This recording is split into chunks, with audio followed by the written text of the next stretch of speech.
Mga kababayan, trending at usap-usapan ngayon sa Amerika ang misteryosong tunog na narinig ng mga astronaut sa outer space. Narito po at pakinggan natin.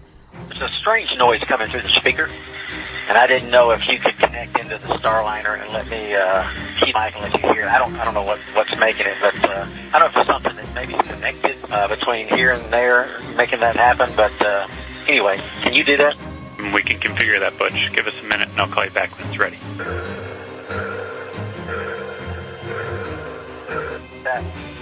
All right, Butch, that one came through. It was kind of like a pulsing noise, almost like a sonar ping. Yeah, I'll do it one more time, and I'll let y'all scratch your heads to see if you figure out what's going on. Here we go.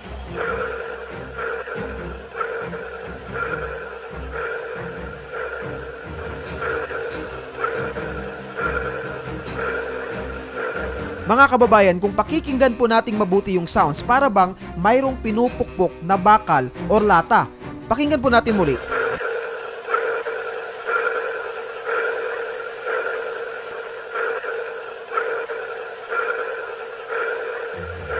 Ang malaking katanungan ngayon, ano nga ba ang tunog na ito? Ito ba ay gawa ng mga extraterrestrial beings? At ano ang paliwanag ng mga scientists rito? Well, gusto mong malaman ang buong kwento? Tara, pag-usapan natin yan. Hindi na bago sa sangkatauhan ang makarinig ng mga misteryosong mga tunog. Katunayan nga, sa mga nagdaang panahon ay maraming mga na-records at na-document ng mga ganitong tunog. Tulad na lang ng nangyari sa Colombia noong 2013, kung saan narinig ng mga tao at na-records ang hindi maipaliwanag na tunog na umabot raw ng 10 minuto. Narito at pakinggan po natin. Just have a listen to this.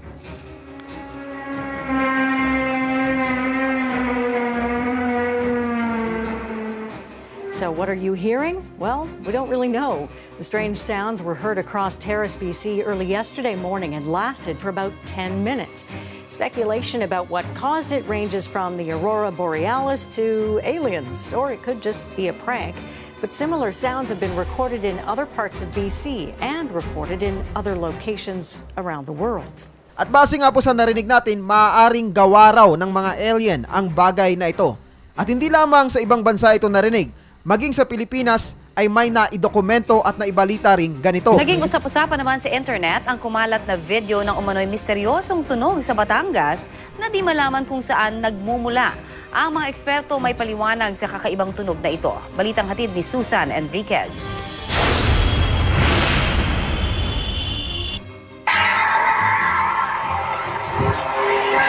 Kasabay ng huni ng mga ibon, maririnig ang kakaibang tunog na ito na na-record at in-upload sa Facebook ni Vincent Andy Magnaye mula sa Lobo, Batangas.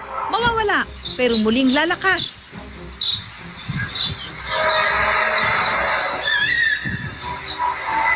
Animoy ugong ng trompeta mula sa kalangitan. Hindi mawari ang pinagmumulan.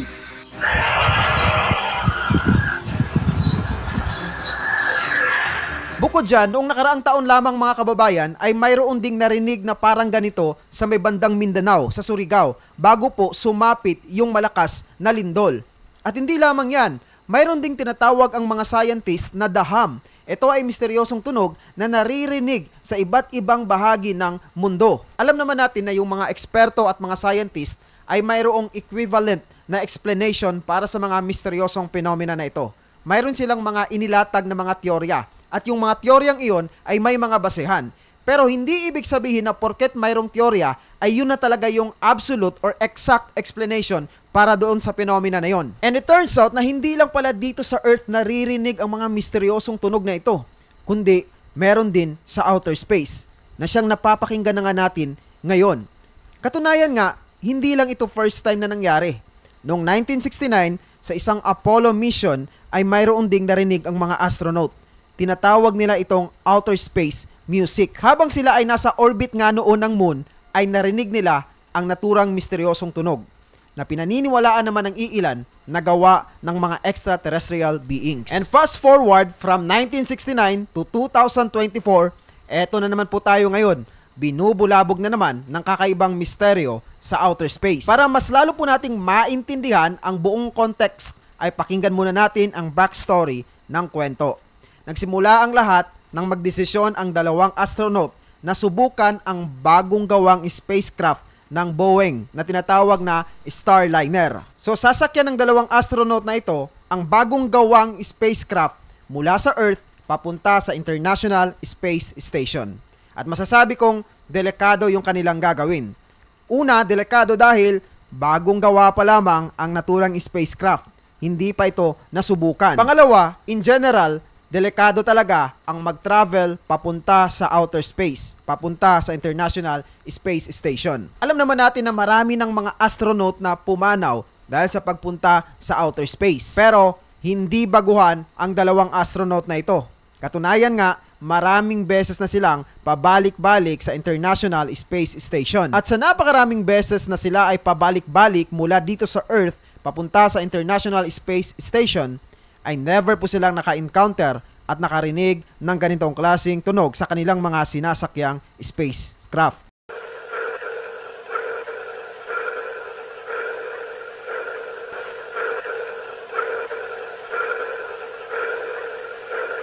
At eto pa po ang mas matindi. Habang papalapit na sa International Space Station ang mga astronaut na ito, ay biglang nagkaroon po ng aberya ang kanilang sinasakyang spacecraft. At hindi po basta-basta ang naturang aberya dahil 5 sa kanilang control system ay biglang nag-malfunction. Take note po control system. Bigla raw pong nag-offline ang 5 control system sa naturang spacecraft habang sila ay nasa biyahe. Delikado po ito dahil control system yung nag-offline. Pwede po silang madiskrasya dito at hindi na madrive ng maayos ang spacecraft. Hindi po kaya mayroong nag-interrupt or sumira ng kanilang mga control system? Mayroong kayang kinalaman dito yung narinig nilang misteryosong tunog? Nang marinig nga po ni Butch Wilmore ang misteryosong tunog, ay agad-agad niyang kinontak ang Johnson Space Center sa may bandang Houston at pinarinig sa mga ito ang kanyang naririnig sa loob ng Starliner spacecraft. At maririnig nga po natin sa conversation ni Butch Wilmore at sa mga staff ng Johnson Space Center na para bang natatakot or natataranta na si Butch Wilmore. Kahit naman siguro sino ay matatakot talaga mga kababayan kung makakarinig ng ganitong klaseng tunog at ikaw ay nasa outer space pa. Imagine ikaw ay nasa kalawakan tapos nakasakay ka sa isang bagong spacecraft tapos makakarinig ka pa ng ganitong klaseng misteryosong tunog.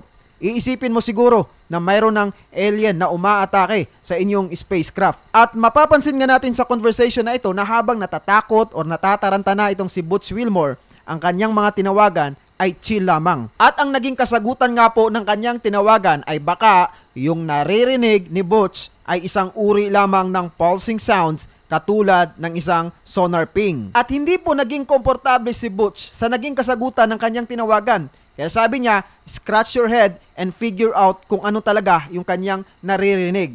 Parang gusto niyang sabihin, ayusin nyo at tignan nyong mabuti kung ano talaga ito. Ang nakikita ko po dito, hindi naging komportable si Butch sa naging kasagutan ng kanyang tinawagan dahil inihalin tulad niya ang sounds sa isang sonar ping. Imposible po kasing mangyari yon dahil hindi po gumagana ang sonar sa outer space. Ano ba yung sonar? Ang sonar ay short for Sound Navigation and Ranging. Ginagamit po ito ng mga scientists for navigation, especially sa mga underwater na area.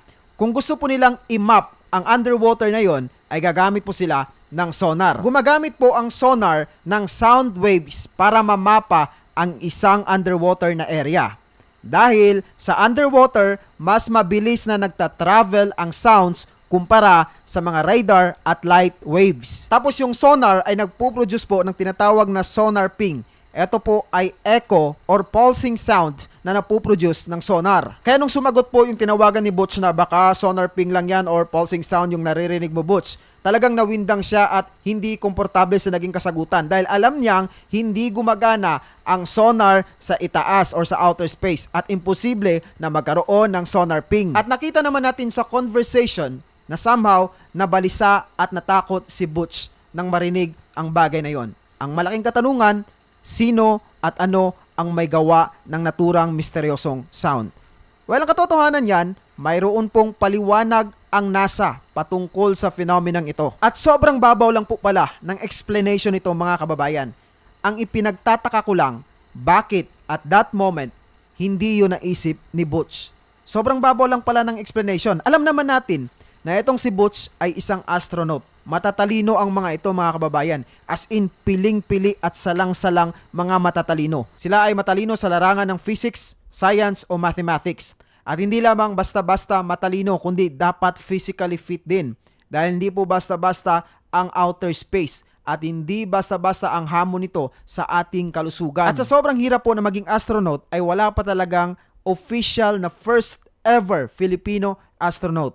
Noong 2013 to 2015 ay naging matunog ang pangalan ni Chino Roque na siya daw ang magiging kauna-unahang astronaut na Pinoy. Pero mukhang hindi pa po natuloy yung kanilang pag-travel sa outer space as of this moment. Sabi ng NASA, yung narinig daw ni Butch na misteryosong tunog ay feedback lamang ng speaker mula sa ISS at sa kanilang spacecraft. Kaya ang katanungan doon, kung ito ay feedback lamang, bakit hindi agad-agad na na-figure out ito ni Butch na isang matalinong astronaut? Sa aking opinion at ang aking teorya, malamang sa malamang, alam po ni Butch kung feedback lamang yung kanyang naririnig. Dahil paulit-ulit na po siyang nagbabiyahe papunta sa International Space Station. At sigurado akong sa paulit-ulit na biyahe na yon ay na-encounter na niya yung feedback ng mga speaker sa ISS at doon sa kanyang spacecraft na sinasakyan. Kaya ang malaking katanungan po ngayon mga kababayan, feedback lang ba talaga ito ng mga speaker o mayroon pa itong ibang pinanggalingan? I-comment nyo na ang inyong opinion sa ibaba. Para sa marami pang konspirasiya, kaalaman at mga politikal na usapin, patuloy lamang na tumutok dito. Ako po si Evad PUP. Mabuhay ang bansang Pilipinas. Peace out! Boom!